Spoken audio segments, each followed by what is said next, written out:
Hello and welcome to a Humber VR experience, where we'll ask if VR workplaces are ready to take on new students from game and 3D VR development backgrounds. I'm Clement Go, and if you take a look around, we're inside the journalism studio deep inside Humber College's Lakeshore campus at Etobicoke, Ontario. Now, of course, before we start anything, I need to make sure you're ready to turn and look around for the whole story. If you're inside VR, all you have to do is turn with your head and body. Now, looking at this through a computer or phone, just click and hold anywhere on this screen and drag. You'll also be teleported in and out of the studio and through different places. This happens every time you hear this.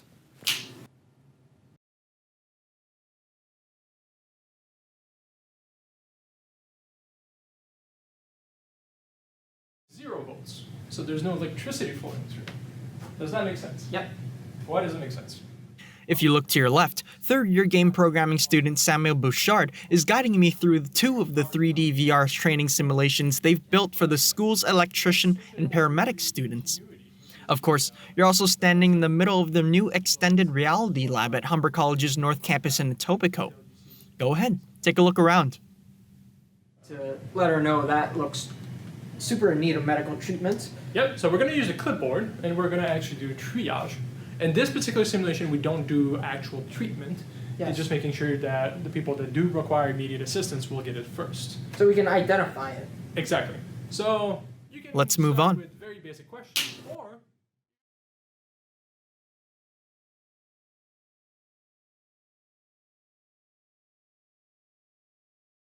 Now we're joined here by Daniel Stopnicki from Seed Interactive. Now I'm very curious to know, obviously we teleported into a whole different warehouse in Etobicoke. And could you tell me more about what we're being surrounded with? Yeah, sure. This is a space that we share with Quantum Capture, and right around us here is a motion cap rig. So these are OptiTrack cameras which use infrared light to track the human body. So if I was doing a production in here, it'd be full of a lot of little dots like you see in the movies.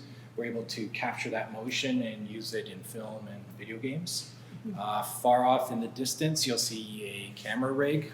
There is, I think, over 100 cameras in that rig, and it's a process called photogrammetry, which allows you to take various photographs of a body, an object, and then draw 3D data. What are some of the skills that are expected for, let's say, students interning here?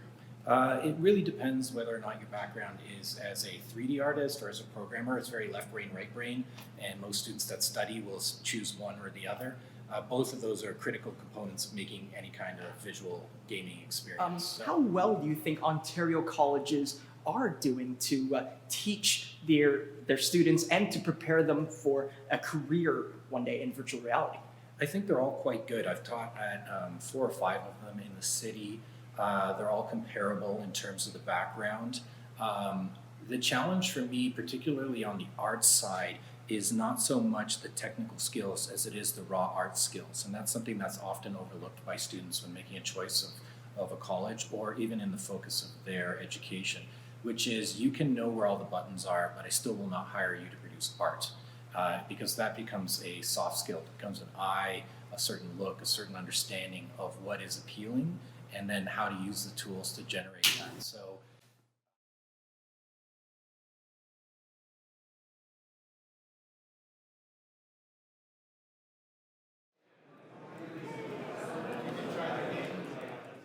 Right now, you're standing in the middle of a game test as part of Dark Slope Studios' VR meetups. Go ahead, take a look around.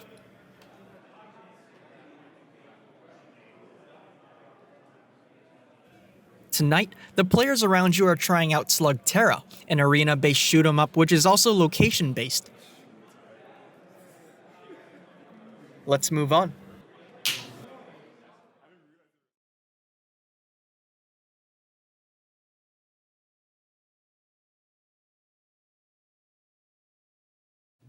Welcome back. In a 2017 study called Pulse on VR, the Canadian Film Centre and Government of Ontario stated the province was seeing a rise from 2014 in the largest amount of full-time VR creators, with over $7.1 billion being invested for jobs and projects going towards 2020. Now, guess how many jobs are predicted to come from headsets like the ones here? Well, According to the Information and Communications Technology Council, it's 44,000 people that are being needed in Ontario alone by 2021.